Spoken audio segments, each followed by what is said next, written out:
세상이 당신을 모른다 하여도 주님은 그 이름 마음에 새겼네. 이동민 씨가 번역한 탈무드에 보면 이런 내용이 나옵니다. 제목은 상인의 집입니다. 한 상인이 다른 마을에 물건을 사러 갔다가 시간이 좀 걸리는 것 같아서 지갑을 땅에 묻어두었습니다. 그런데 없어졌습니다. 그 근처에 사는 노인이 분명히 가져간 것 같은데 물증은 없고, 그래서 노인에게 찾아가서 조언을 구하겠다 하면서 이렇게 말합니다. 자기에게 또 다른 지갑이 하나 있는데 첫 번째 지갑보다는 훨씬 더 돈이 많은 지갑이다. 근데 이 지갑을 어디에 두면 좋을지 몰라서 노인 당신에게 조언을 구하기 위해서 왔습니다. 땅에 묻어두는 게 좋을까요? 누구에게 맡기는 게 좋을까요? 노인이 말하기를, 이 동네 사람 아무도 믿지 말라고, 맡기지 말고 내 생각에는 첫 번째 묻어두던 곳에 또 묻어두면 좋겠다고. 노인은 자기가 가져간 지갑을 거기 묻어놓은 곳에 갖다 놓은 겁니다. 그를 지켜보고 있던 이 상인이 자기 그를 찾아갔답니다. 또 다른 내용은 부자와 현자라는 제목이 됩니다. 제자가 스승에게 묻습니다. 부자와 현이 중에 어느 쪽이 위대합니까? 스승이 말합니다. 그야 말할 것도 없이 현인이 위대하지. 제자가 말합니다. 그렇다면 왜 부잣집에는 학자나 현인들이 드나드는데 현인집에는 부자들이 시중 들고 있지 않는 거죠? 스승이 말합니다. 현인은 영리에서 돈이 필요하다는 걸 알고 있지만 부자는 어리석어서 현인으로부터 지혜를 배워야 한다는 것을 모르고 있기 때문이지. 이걸 번역한 이동민 씨는 도스토옙스키의 글을 인용합니다. 하나님께서 인간을 벌을 내리신데 우선 그 사람의 지혜부터 빼앗는다. 착하고 충성된 종은 즉시 반응하는 종이라고 했습니다. 맡은 달란트 그것만 집중하는 사람, 포기하지 않고 끝까지 책임을 완수해내는 사람. 지난주는 하나님께서 우리에게 맡기신 가장 소중한 것 기도라 그랬습니다. 천국의 열쇠. 내가 이 열쇠 너에게 주니 여기서 매면 하늘에서 풀리고 매이고 여기서 풀면 하늘에서 풀리고. 착하고 충성된 종은 이 천국의 열쇠를 부자히 쓰는 사람입니다. 자, 이제는 두 번째인데요. 열심히 기도했다면 이제 어떻게 될까요? 착하고 충성 또 일을 해야 됩니다. 열심히 기도했다면 그 기도에 응답이 있을 줄 믿고 이제 행동으로 실천해야 되는 두 번째 단계의 과제가 주어지게 됩니다. 그런데 착하고 충성된 종은 일을 아무렇게나 하지 않습니다. 그리고 일이라는 게 아무렇게 내가 되는 일이 없습니다. 하나님께서 우리에게 맡긴 일은 달란트는 그게 작은 단위가 아니거든요. 2달란트 5달란트는 아무렇게나 해가지고 2달란트 남기고 5달란트 남길 수가 없습니다. 느헤미야가 하나님께 4개월 동안 금식기도 했지만 느헤미야가 기도한 다음에 예루살렘으로 까지 가려고 하면 왕의 허락을 맡아야 되고 그 먼 길을 가야 되고 이게 보통 일이 아닙니다. 그러나 착하고 충성된 이 종을 이 일을 해내야 되는 거예요. 그 일을 어떻게 해내겠습니까? 지혜가 있어야 되는 거죠. 지혜 없이는 안 되는 거예요. 초대교회 7집사를 뽑는데요. 조건은 둘입니다. 하나는 성령이 충만한 사람, 또 하나는 지혜가 충만한 사람. 왜냐하면 교회 일도 만만치 않거든요. 지혜가 있어야 일을 제대로 하죠. 지혜가 있어야 일을 깔끔하게 지금 처리를 하죠. 그래서 착하고 충성된 종은 기도 열심히 하고 기도 가운데 지혜를 얻고 그 지혜를 가지고 열심히 일을 감당하는 사람이 착하고 충성된 종이다. 그러면 지혜는 어디서 얻습니까? 지혜를 얻기 위해 어디로 가야 돼? 지혜를 얻기 위해 나는 어떻게 살아야 돼? 그래서 오늘 본문에서 우리에게 말씀합니다. 첫 번째로 지혜는요, 지혜에 대해서 대전제가 있습니다. 지혜는 우리 하나님이 가장 지혜로운 분이랍니다. 이게 대전제. 우리 하나님이 제일 지혜로운 분. 제일 지혜로운 분의 가르침에 따라서 제일 지혜로운 가르침이에요. 제일 지혜롭고 싶으면 하나님이 가르친 그 말씀대로 살면 가장 지혜로운 삶을 사는 겁니다. 하나님이 용서하라고 그랬습니까? 그럼 용서하면 지혜로운 거예요, 그게. 하나님이 기다리라고 그랬습니까? 그러면 기다리는 것이 지혜로운 겁니다. 하나님이 기도하라고 그랬습니까? 그러면요, 기도하는 걸 선택하는 사람이 가장 지혜롭습니다. 왜냐하면 그 처방은 가장 지혜로운 분이 내린 처방이기 때문에. 근데 우리는 그렇지 않죠. 우린 그렇지 않아.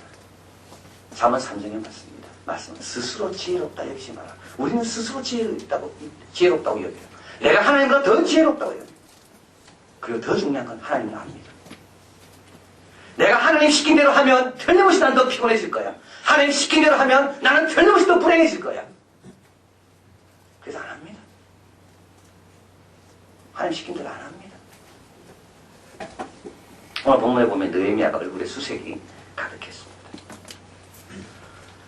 여러분, 술 가는 장에는요, 술을 따르고 술을 검사하는 사람은 얼굴에 수색이 있으면 안 됩니다. 왜냐하면 얼굴에 밝지 않은 사람은 또 다른 걸 생각하고 있다는 말이잖아요.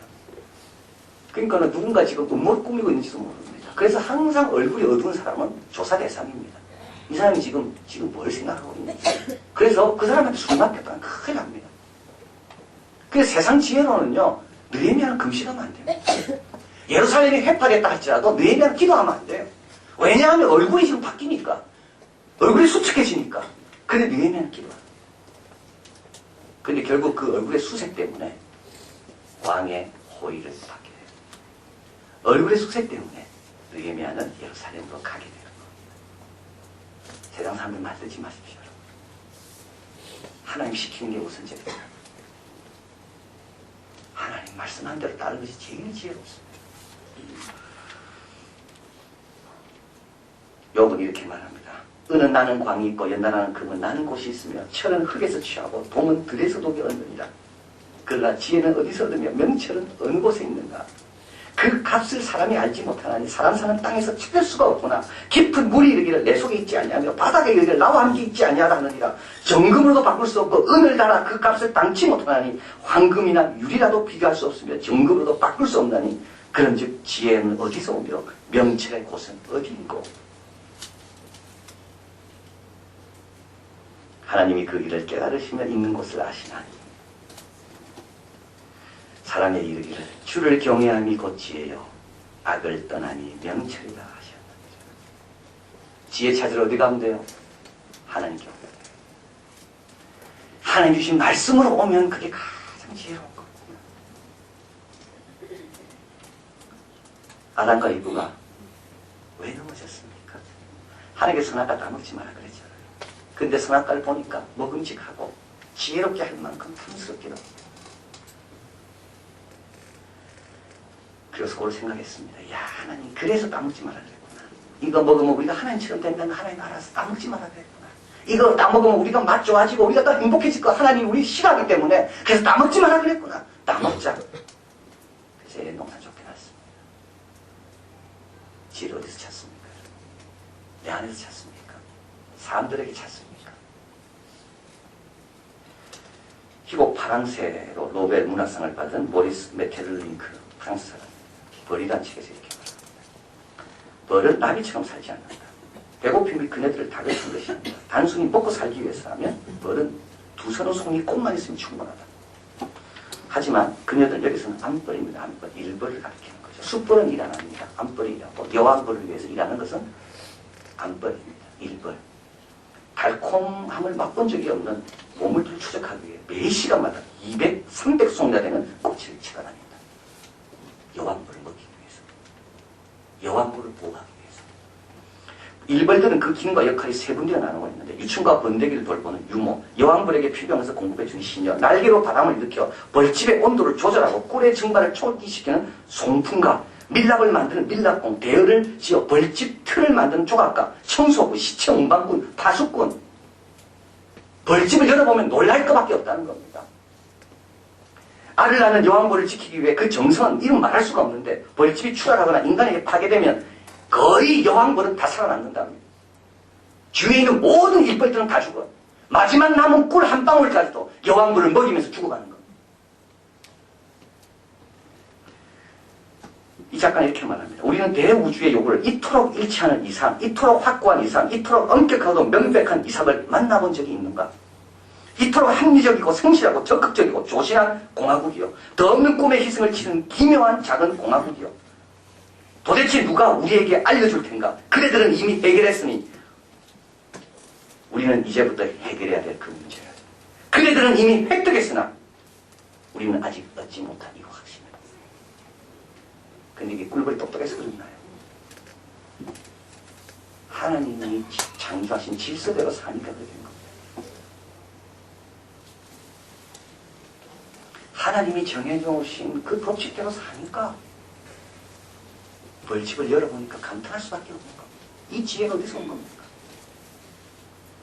시편 119편 말합니다. 주의 계명이 항상 나와 함께하므로 그것이 나의 원수보다 지혜롭게 하나니 내가 주의 증거를 묵상함으로 나의 명철함이 나의 모든 스승보다 승하며 주의 법도를 지킴으로 나의 명철함이 노인보다 승하니 주의 법도로 내가 명철하게 되었으므로 모든 거짓 행위를 미워하나이다. 여러분, 노인보다 지혜롭고 싶습니까? 스승보다 뛰어나고 싶습니까? 원수를 이기고 싶은가요? 어디로 가야 됩니까? 주의 말씀을 보면 됩니다. 주님 하라고 하는 걸 꼭 참고하면 돼요. 왜냐하면 그것은 가장 지혜로운 분이 내린 처방입니다. 두 번째로 지혜에 대해서도 말씀하는 것이 있는데요. 지혜는 자신을 온전히 드리는 자에게 주어집니다. 느헤미야 같이 한번 본문에 한번 가보겠습니다. 느헤미야 2장 4절 같이 있습니다. 왕이 내게 이르시되 그러면 내가 무엇을 원하느냐 하시기로 내가 곧 하나님께 묻다고 왕에게 구하여 왕이 만일 진리하시고 종이 왕의 목전에서 은혜를 얻었사오면 나를 유다 땅 나의 열조 묘실이 있는 성읍에 보내어 그 성을 충분하게 하옵소서 하였는데 7절 내가 또 왕에게 아뢰되 왕이 만일 진리하시거든 강서편 총독들에게 내시는 조서를 내게 주사 저희로 나를 용납하여 유다까지 통과하게 하시고 느헤미야가 왕에게 구한 것은 딱 두 가지입니다. 하나는 나를 보내달라는 겁니다. 그리고 내가 갈 때 총독들에게 줄 조서와 그리고 이 목재 재료를 필요한 목재 재료를 담당하고 있는 아삽에게 좀 조서를 제대달라. 여러분, 순서가 중요합니다. 내가 뭘 원하는가를 알고 싶으면 내가 진정으로 필요한 걸 원하고 싶으면 내 자신을 먼저 드려야 돼요. 지혜는 어떤 사람에게 있는가 하면 자신의 마음이 깨끗한 사람에게 지혜가 주어져요. 사심으로 가득 찬 사람에게는 뭐가 제대로 보이지 않아요. 그래서 지혜를 얻고 싶습니까? 정말 우리 회사를 살리고 싶고 우리 가정을 살리고 싶은 하나님의 어떤 선명한 어떤 뜻을 발견하고 싶습니까? 그럼 자신을 먼저 드려야 돼요.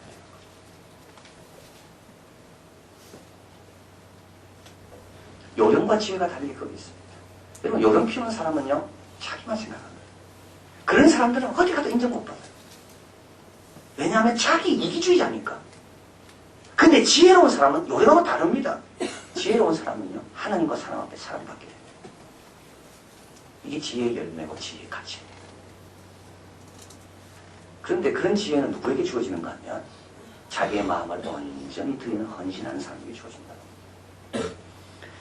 분별의 기술이라는 책을 적은 고든 스미스는 분별에 있어 가장 큰 위험은 우리의 교만과 이기심이라고 왜 선택과 결정이 자꾸 왜곡되는가? 왜 선명하게 뚜렷하게 나가지 못하는가? 이기심 때문에. 사심이 들어오면 안 보입니다. 하나님의 뜻에 대한 근본적인 헌신이 없다면 우리는 하나님의 뜻을 제대로 분별할 수가 없다. 우리의 분별은 주님의 영광과 그 나라에 대한 헌신에 달려있고 그래서 우리의 목표는 단순한 것이 되어야 됩니다. 여러분, 노아가 어떻게 그렇게 놀라운 방지를 지을 수 있었을까요? 사람이 지을 수 있는, 나무로 지을 수 있는 것은 95m 정도밖에 안 됩니다. 노아가 지은 방주는 135m. 노아가 어디서 그 지혜를 얻었습니까? 모세가 200만이나 되는 사람을 이끌고 광야를 갔는데 그걸 어떻게 다스린 지혜를 어떻게 얻었습니까? 다윗이 아무것도 없는 데서 다윗은 목동 아닙니까? 모세도 80노인이고 그런데 다윗이 어떻게 그 나라를 세우는 그 지혜를 어떻게 얻었습니까? 자신을 드렸기 때문입니다. 자신을 드리는 자에게 우리 하나님은 후히 주시고 꾸짖지 아니하십니다. 자신을 드리지도 않고 지혜 달라고 한다고요? 우리 주님이 순서가 틀렸다고 이야기해요. 완전히 자신을 드려요. 하나님의 선하시고 기뻐하시고 온전하신 뜻은 마음을 새롭게 함으로 변화를 받은 사람에게 보여줍니다. 하나님의 선하시고 기뻐하시고 온전하신 뜻은 자기 몸을 기뻐하는 하나님이 기뻐할 영적 산재물로 바치는 사람에게 보여줍니다. 순서가 틀린 거죠. 알고 싶습니까? 자신을 드려야 되는 겁니다. 자, 그래서 지혜는 이런 사람에게 주어집니다. 죄는 사심 없이 자신을 하나님께 드리고자 하는 목표가 단순합니다. 자신을 먼저 내가 예루살렘으로 가리라. 내가 술과는 이지만 편하지만 내가 이걸 다 버리고 하나님의 도성을 세우기 위해서 내가 가리라. 이런 사람에게 주님께서 지혜를 주시는 거예요. 아삽이 있다. 아삽 이야기해라. 그리고 왕에게 이야기할 때 그냥 하지 말고 예루살렘이라 말하지 말고 열조의 묘실이 황폐했다고 그렇게 이야기해요. 그러니까 왕이 아무 부담 없이 다 들어주는 거예요. 자, 그래서 지혜는 우리 하나님의 뜻에 있고요. 지혜는 자신을 피우고 자신을 드리는 헌신 가운데 지혜가 발견되고, 마지막으로 지혜는 부지런함과 치밀한 가운데 오게 됩니다. 우리 느헤미야는 이렇게 기도하기까지 4개월 동안 이렇게 구할 때까지 4개월 동안 기도했습니다. 4개월 동안. 느헤미야는요, 사람들 예루살렘에 도착했습니다. 그리고 다 모아놓고 이제 예루살렘 성을 중건하자고 말하기 전에 느헤미야는 먼저 오늘 읽은 본문에 의하면 밤에 나가서 다 조사했습니다.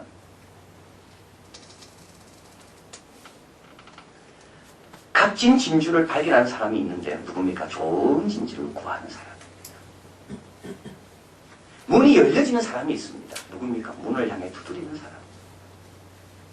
우리 하나님은 게으른 사람을 축복하지 않습니다. 경건의 이름을 하나님이 다 알아서 해주겠지 이러면서 아무것도 하지 않는 사람 우리 하나님 인정하지 않습니다.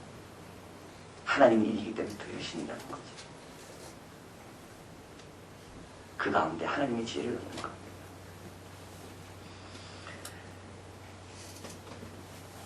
베이징 대학 부설 디테일 경영연구소 소장인 왕주추, 그는 그의 책 디테일의 힘에서 이렇게 이야기합니다. 디테일이라는 것은 아주 세부적이고 어떻게 보면 사소한 것들.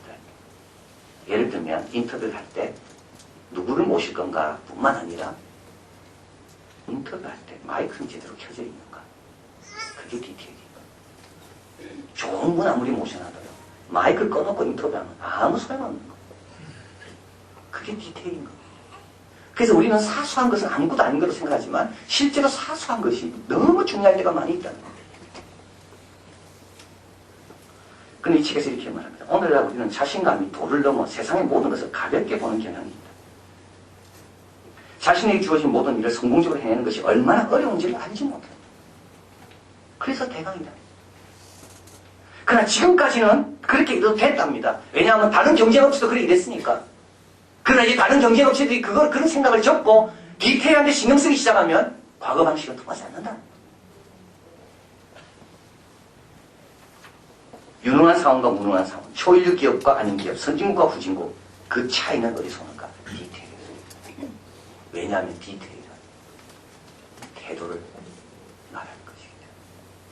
그리고 실제로 일을 사랑하는 사람은 그에게는 작은 일이라는 게 없다는 것. 일을 사랑하는 사람에게는, 이 일이 중요하다는 걸 아는 사람에게는 작은 일이라는 게 없습니다. 모두가 다 중요한 일.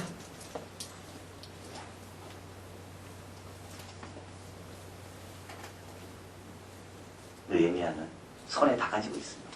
왕이 준 조서들, 총독들 다스릴 조서, 필요한 제목의 조서.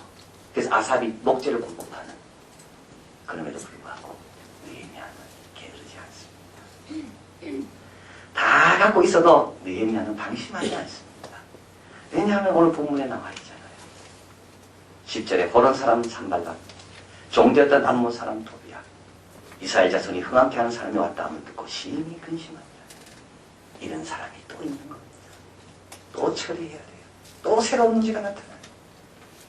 그래서 느헤미야는 두 손에 왕의 조서를 갖고 있어도 방심하지 않고 밤에 일어나서 다 둘러보고 준비된 다음에 이야기하는 겁니다. 잠언 22장 29절에 말씀합니다. 네가 자기 사업에 근신한 사람을 보았느냐? 이러한 사람은 왕 앞에 설 것이요 천한 자 앞에 서지 아니하리라. 이런 사람은요, 왕 앞에 서기 전에 먼저 하나님 앞에 섭니다. 자기 사업에 근신한 사람은 왕이 자기를 인정해 주기 전에 먼저 하나님이 인정해 주십니다. 이런 사람은 먼저 하나님 앞에 서서 하나님의 지혜를 구하고 얻고 하나님의 인정 가운데 일하는 겁니다. 누가복음 2장 40절 앞에 스크린에 있는데 같이 읽겠습니다. 아기가 자라며 강하여 지르고 지혜가 충족하며 하나님의 은혜가 그 위에 있더라. 우리 예수님의 어린 시절을 말하고 있습니다. 예수님 어린 시절에 두 가지가 있었다 했죠. 하나는 뭐가 있었어요? 지혜가 있고 또 하나는요. 은혜가요. 은혜는 예수님 머리 위에 있었습니다. 예수님의 머리 위에 있는 은혜가 열매 맺기 위해서는 우리 예수님은 지혜롭게 살아야 됩니다. 느헤미야가 이렇게 기도하죠. 나로 하여금 왕의 은혜 있게 달라고. 그러나 실제로 느헤미야는 왕의 은혜 이전에 하나님의 은혜를 잊고 있습니다. 느헤미야가 남은 게 뭘까요? 지혜입니다. 느헤미야는 모세와 다릅니다. 모세처럼 그렇게 기적을 행한 적이 한 번도 없습니다. 그럼에도 불구하고 느헤미야는 하나님 맡긴 일을 잘 이룬 겁니다. 어떻게 지혜를?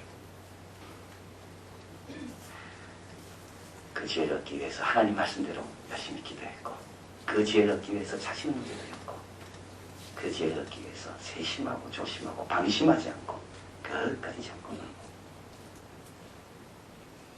우리 위에도 은혜가 있습니다. 우리 모두에게 은혜가 있습니다. 문제는 지혜죠.